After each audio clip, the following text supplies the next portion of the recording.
Clasificación B, bajo supervisión de un adulto.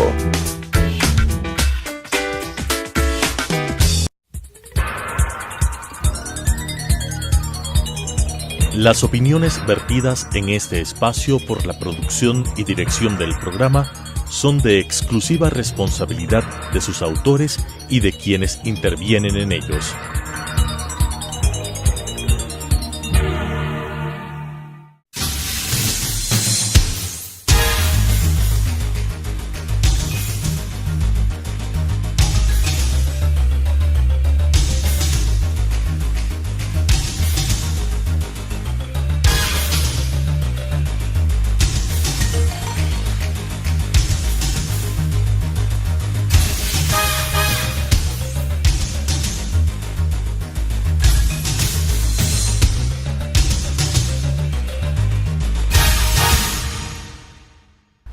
Buenas tardes, amigos, amigas. Este es Debate Jurídico, el programa del Colegio de Abogados de Pichincha, en el cual analizamos cada semana un punto jurídico, un punto del derecho. Hoy tenemos el altísimo honor de contar con un experto, un querido amigo además, Miguel Ángel Núñez Paz, catedrático de Derecho Penal de la Universidad de Huelva. Catedrático por expenar. Sí, 10 días llevo de... Qué bueno, qué felicitaciones. Muchísimas gracias. Además, más que merecido. Un poco para que se entienda, en España tienen un sistema de niveles a nivel docente, ¿no? Así es. Que inicia hay por un cuerpo de profesores de universidad que empiezan contratados, también hay varios niveles en contratados, pues hay asociado, que tiene que ser un externo, por ejemplo un abogado que colabora, un experto, después hay ayudante, ayudante doctor, colaborador, contratado doctor, todos esos son niveles de contrato. Y luego ya existen los funcionarios de carrera, que son profesores de carrera con nivel de funcionario público, y esos son titulares de universidad y catedráticos de universidad, que es el nivel más alto que existe. Pero para todos los puestos necesitas una acreditación previa y necesitas además que la universidad convoque tu plaza después. Por tanto, en términos crematísticos, necesitas dinero para que puedan asumir esas plazas, ¿no? Esos costes. Así que normalmente es una carrera larga. Sí, yo llevaba acreditado casi 5 años a catedrático. Hace 5 años cumpliste todos los requisitos para ser catedrático. Exacto, y ahora después se celebró ya por fin la oposición. Hasta cuando hubo presupuesto. Exactamente. Hasta cuando cuéntanos un poco sobre tu universidad. Bueno, la Universidad de Huelva es una universidad joven. Es una universidad muy vital, muy dinámica, tiene un campus de excelencia en formación, por ejemplo, vinculada con las ingenierías, sobre todo de nivel de minería, también es muy relevante en la formación de humanidades, y el derecho, pues la verdad es que la Facultad de Derecho tiene un alto nivel. Nosotros estamos intentando, yo estoy en el equipo directivo de la facultad que dirige Juan Carlos Ferré como decano, y estamos tratando de impulsar mucho amigo mutuo, además. Claro que sí, querido amigo. Argentino, sí, que lleva ya toda la vida, español, claro, lleva toda la vida en España. Un montón de años dando clases en España. Se fue allí, nosotros nos conocimos en Salamanca, él fue profesor de Salamanca, empezó allí, hizo su tesis doctoral en Salamanca cuando vino de Buenos Aires, y yo soy salmantino de formación y de origen. Y de nacimiento. Y de nacimiento, claro, y mi formación fue allí en Salamanca. Y ahora, bueno, pues me fui a esta, ya fui titular hace 14 años, o sea que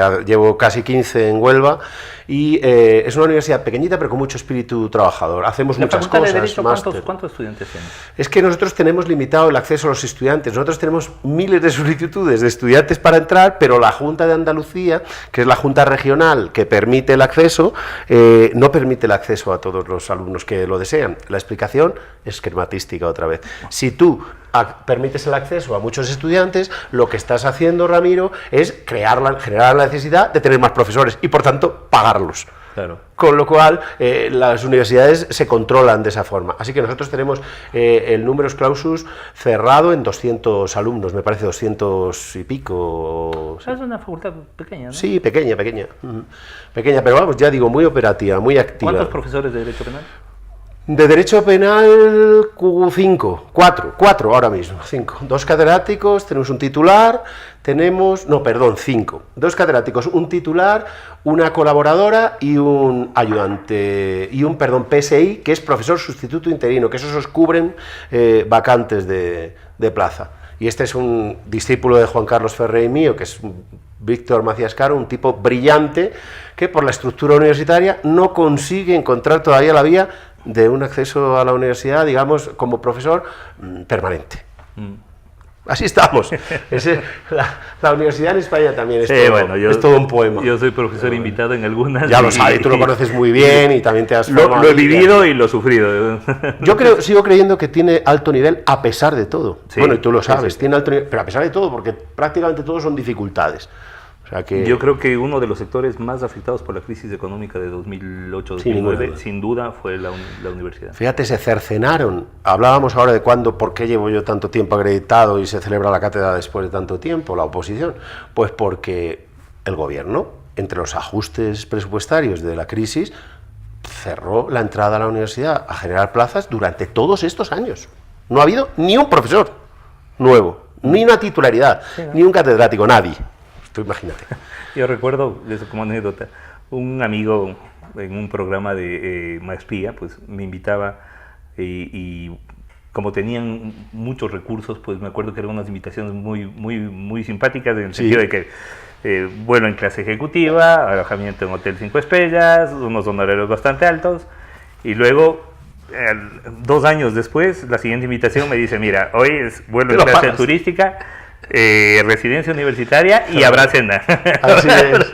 Habrá cena. Es verdad que también probablemente haya habido un abuso presupuestario hace muchos años, no estoy hablando ya de nosotros, no los conocemos, nosotros hemos vivido prácticamente en el ajuste siempre, pero ahora ya es exagerado. O sea, tú tienes un proyecto y te miran el último euro que tienes para disponer exactamente para que... Pues el control es brutal ahora mismo en la universidad. Y luego si alguien dice que se queda con dinero, vamos, no sé, que me explique cómo, porque realmente es un milagro. Sí, bueno, y de esto, imagínate, quienes vamos como profesores invitados, no es que vivimos de eso, ¿no? No, todo el mundo dice, te invitaron a dar clases en España y piensan que te vas a forrar de plata. Sí, justo. Y están en España. Para nada. ¿Cómo le pagarán? No, bueno, es más el gusto y el honor, la verdad. Sí, claro que sí, lo hace uno por amor al arte. Sí. Pero bueno, entremos un poco en materia. Vamos a hablar hoy sobre omisión impropia. Cuando hablamos de omisión, y esto un poco para ubicar a nuestros televidentes, especialmente a quienes no tienen una formación jurídica especializada en materia penal, ¿de qué estamos hablando? Bueno, el problema que se plantea precisamente es ese, Ramiro. Es decir, esto que parece tan sencilla, la pregunta que me has hecho, la problemática es inmensa. Sí. El problema es el concepto, y un concepto que ha evolucionado hacia un concepto jurídico. Ha evolucionado desde un concepto general, de un concepto, digamos, menos académico, a introducir una necesidad jurídica. Es muy sencillo explicar que hay 2 clases de omisión. Bueno, que la omisión nace por la necesidad, o el concepto de omisión, por la necesidad de crear algo derivado de la acción. Es decir, puede existir una responsabilidad por un no hacer. Claro, decían los latinos con buen criterio, ex nihil nihil fit. De la nada no nace nada. De la nada no se produce nada. Si yo no hago, ¿cómo puedo generar un resultado? Esa es la discusión inicial. Entonces, ahí nos planteamos, omitir, no hacer, bueno, para que tenga un sentido jurídico, porque si hemos dicho que de la nada, físicamente, no podemos generar nada, pues tendremos que darle ese contenido jurídico añadiendo, de acuerdo, la omisión es un no hacer, pero un no hacer desvalorado jurídicamente. Ese matiz, ese adjetivo, ese epíteto, transforma toda la teoría de la omisión. Claro, a partir de ahí nos empezamos a preguntar si existen un grupo de delitos de omisión propia o pura, que son pues, tipos que el legislador establece específicamente, pues la omisión del deber de socorro, o lo que fuere. Específicamente dice, oye, usted si omite aquí, yo considero que usted estaba obligado y entonces le hago responsable de un delito. Pero se establece una omisión directamente en una responsabilidad. El problema está en lo que nosotros venimos a plantear aquí, en la omisión impropia, o la comisión por omisión, más generalmente llamada. La comisión por omisión, como su propio nombre indica, comisión por omisión, equipararía, vosotros lo tenéis regulado en vuestro artículo 12, nosotros en el artículo 11 del Código Penal, quizá con más precisión, ahora hablaremos de ello si lo estimas oportuno, la necesidad de que exista una acción debida y a partir de esa acción de vida, un no hacer cuando se ocupa una posición de garante, una posición en la que se está obligado a actuar, el derecho espera de ti que actúes, lo transforma el delito en la posibilidad de equiparar un no hacer a cometer un delito con tus manos. Exactamente igual. Por ejemplo, en el homicidio, o dejar de dar alimentos al hijo cuando se está obligado a ello, al bebé recién nacido, y permitir así que muera, equipara a la muerte del bebé con las manos por parte de los padres, que son los que ocupan posición de garante. Sí, eso, bueno. Ahora hablamos de lo que tú quieras. Porque a partir de aquí ya podemos hablar de... Sí, bueno, ya un poco puesto en contexto. Interferencia... ¿Injerencia o causalidad? Bueno, este es un tema, pues a ver, nuestro legislador... En general los legisladores no lo dejan muy claro. Perdón, un poco para ubicarnos. Estoy preguntando sobre las 3 teorías que de alguna manera son las predominantes en materia de omisión. Es decir, cuando a uno le preguntan, bueno, ¿cómo construyes tú tu teoría, tu concepto de la omisión impropia? Vamos a situar a la gente... Primero, ¿por qué no explicamos cuál es la diferencia entre omisión propia e impropia? Porque ya que estamos hablando eso es lo que he tratado de explicar antes, ¿no? Es decir, la omisión propia está específicamente regulada como tal. Perdone, si usted omite el socorro en el caso en el que está estipulado en la ley, por ejemplo, en una posición en la que el sujeto se encuentre desamparado, en una situación de necesidad, tú omites el socorro, eso en sí es un delito, independientemente de las consecuencias que tenga eso después. En sí, omitir el socorro, estando posibilitado para socorrer, que puede ser llamar a la policía, a la ambulancia o lo que fuere, si tú omites ese socorro, estás cometiendo un delito. Sí, bueno, en nuestra legislación tenemos algunos casos. Por ejemplo, la omisión en la declaración tributaria, por ejemplo. Si yo omito incluir ingresos, por ejemplo, para defraudar a la administración tributaria, eso está expresamente señalado, por lo tanto, ahí hablamos de una omisión propia. Es decir, es una omisión que ya está en el texto del tipo penal. O la obligación que hay de comunicar un delito cuando se conozca o lo que fuere, bien. Pero esas son omisiones específicas, omisiones propias, por tanto, como explicábamos antes en el concepto general. Sin embargo, la omisión impropia no existe en los tipos penales específicos, sino que hay una cláusula general que vosotros tenéis en el artículo 12 y que nosotros tenemos en el artículo 11, y esa cláusula general hay que vincularla a cada delito de la parte especial concreto. Entonces, si tenemos un homicidio, y homicidio es matar a otro. Bueno, se puede matar de 1000 formas. Una de las formas que permiten considerar un homicidio es la omisión. ¿En qué casos? Cláusula general. Y nos vamos a la cláusula general y decimos, no evitarlo si se está obligado a ello. Por eso decíamos un no hacer desvalorado. Es ese, no simplemente un no hacer, ni el fit. No, lo físico no. No hacer no produce nada. Un no hacer cuando estaba usted obligado por el derecho a actuar y no actúa. En el caso del homicidio te ponía el ejemplo ese de la madre o del padre que no da alimentos a los hijos. Y retomo, una vez dicho esto, lo que me planteabas. Claro, todo el problema, después de conocer el concepto y la necesidad de una acción de vida, que es lo que hemos tratado de explicar, todo el problema surge por la posición de garante. Es decir, usted va a ser responsable si omite la acción de vida ocupando posición de garante. ¿Qué es eso de posición de garante? ¿De dónde nace la posición de garante? ¿Qué genera la posición de garante? Y ahí es donde nos vamos a plantear el problema. En vuestro caso, por lo que he leído, y corrígeme si no, porque tú obviamente lo conoces bien, vuestro derecho no especifica las fuentes de la posición de garante. Bueno, sobre la posición de garante vamos a hablar en el siguiente bloque. Ahorita tenemos que hacer un corte. Pues volvemos luego de comerciales con Debate Jurídico.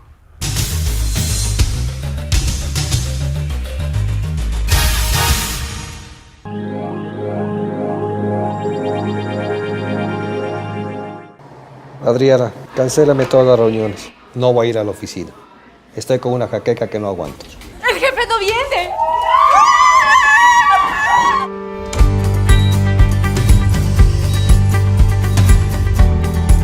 ¿Estás seguro? Salió bien. Muy bien. Bueno.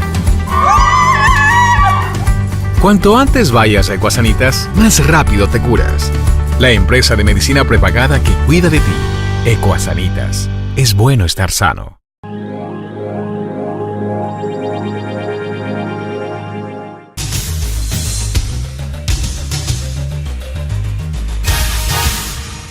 Volvemos con Debate Jurídico, el programa del Colegio de Abogados de Pichincha. El día de hoy tenemos como nuestro invitado al profesor doctor Miguel Ángel Núñez Paz, catedrático de Derecho Penal de la Universidad de Huelva y un experto de reconocimiento internacional. Además, nuestro capacitador del Colegio de Abogados de Pichincha, con mucho orgullo lo decimos. Muy agradecido. No, muchas gracias a ti. La verdad, la posibilidad que hemos tenido, y esto sí tenemos que decirlo, si hemos logrado subir el nivel de debate jurídico en el Ecuador, en estos 2 años en que hemos estado frente al Colegio de Abogados, ha sido en mucho gracias a la colaboración que nuestros queridos amigos, profesores internacionales han brindado al Colegio de Abogados. El poder contar con expertos de talla mundial, autores de libros importantísimos, quienes además se encuentran permanentemente en investigación, y poderlos contar acá como profesores, traerlos como profesores de nuestros abogados, eso para nosotros es invaluable. Mira que los judiciales tienen su propia estructura de formación continua, la escuela judicial. Los fiscales tienen la escuela de fiscales. El abogado litigante no tiene nada, porque además la oferta de las facultades de Derecho del país va dirigida hacia sus estudiantes de pregrado o a los posgrados ya institucionales. Ya sabes que en España ahora es obligatorio cursar un máster después de acabar la carrera, el grado en Derecho. Yo sé. Un máster de ejercicio de la abogacía. Que es un poco de máster en lo mismo. Es máster en lo mismo. Y aparte es una cosa que no tiene mucho sentido, porque antes existía una cosa que era maravillosa, que eran las escuelas de práctica jurídica, que era donde uno aprendía esas cosas mientras realizaba una pasantía. Ahora, pues se supone que, bueno, no se supone, volvemos, es una cuestión de dinero. El máster se cobra, el máster no está subvencionado por el Estado, con lo cual el máster hay que pagarlo, y eso es dinero también para el las Estado. facultades. Y quiero decir una cosa, Ramiro, permítemela, que es agradecerte a ti, tu generosidad. Es decir, si nosotros estamos viniendo permanentemente a Ecuador, yo personalmente, ni se sabe las veces que he venido ya a través de ti, he venido en otras ocasiones a Ecuador, un país al que quiero muchísimo, a Guayaquil muy a menudo, pero a Quito, que estoy viniendo permanentemente, es por ti. Pero extiendo esto a lo generoso que eres y lo motivado que estás en la enseñanza del derecho o en la formación en el derecho, no solo a tus alumnos, sino al Colegio de Abogados, trayéndonos a muchos con el costo que eso significa, abriendo las puertas a temas que son realmente complejos y que tradicionalmente en Ecuador no se trataban. Lo sé porque yo llevo muchos años viniendo acá y desde luego tú eres un referente en la formación y en la investigación, y quiero remarcarlo, no por agradecimiento, por amistad, que la hay, como sabes, y muy profunda, sino porque realmente creo que lo mereces. Muchas gracias. No, y la verdad para nosotros es muy importante contar con expertos internacionales.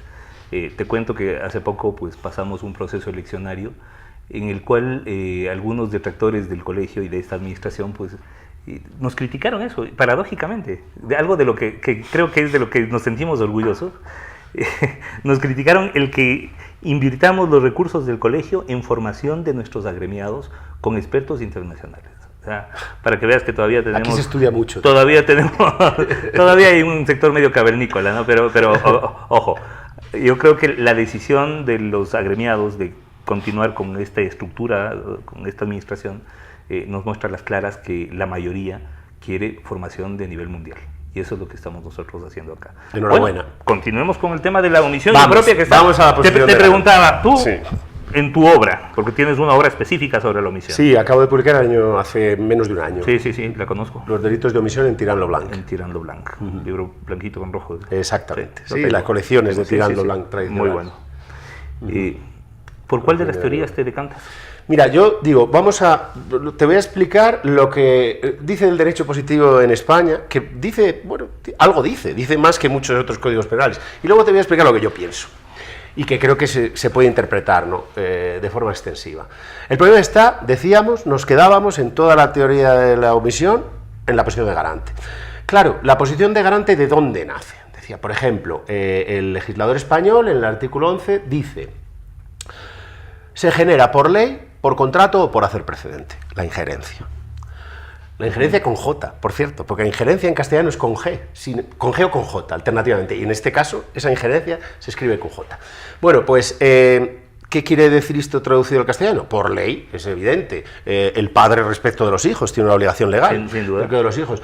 Por contrato, pues por ejemplo, el socorrista, que está contratado en una piscina para atender si sucede algún supuesto peligroso y tratar de evitarlo. Contrato. Y el problema nace del hacer precedente y de todo lo que se genera a partir de esa injerencia o hacer precedente. Y a partir de aquí hay un debate inacabable, interminable. ¿Cuáles son las posiciones, cuáles son las fuentes de la posición de garante? ¿De dónde nace? Pues, por ejemplo, se planteaba la comunidad de peligro, unos sujetos que se ponen de acuerdo, también por mi formación alemana, además es que vamos siempre a los ejemplos de nuestros maestros alemanes. Miguel es discípulo también de Klaus Roxin, discípulo directo. Sí. Tú trabajaste tu tesis. Muy honrado.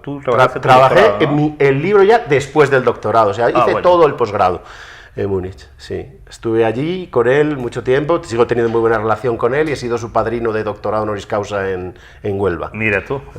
Sí, Bueno, un gran referente del derecho penal. Para mí, ineludible. Además, una persona extraordinaria, pero desde luego el derecho penal no sería lo que es sin Roxin, eso sería. Sí, sin duda. Establecer grandes papas y decir que es el mejor de todos los tiempos, pues yo, almorzando contigo lo diría, pero aquí no puede uno decir eso, pero desde luego es un referente ineludible, absolutamente ineludible. Sin duda. Bueno, pues si nos vamos a los ejemplos alemanes, que era lo que estamos, ejemplos tradicionales, decía, se pone de acuerdo... Bueno, pero por lo que veo, la causalidad no No, por ningún lado. No, yo me voy a la injerencia... La nada no genera nada. Nada, en absoluto. Okay. Y yo, además, es que voy mucho más allá. Creo que independientemente de que ya vemos que son fuentes formales las que establece el legislador, existen otras fuentes materiales que se derivan de la interpretación de la injerencia. ¿De dónde procede esa obligación, esa posición de garante, esa obligación de actuar? ¿De dónde nace?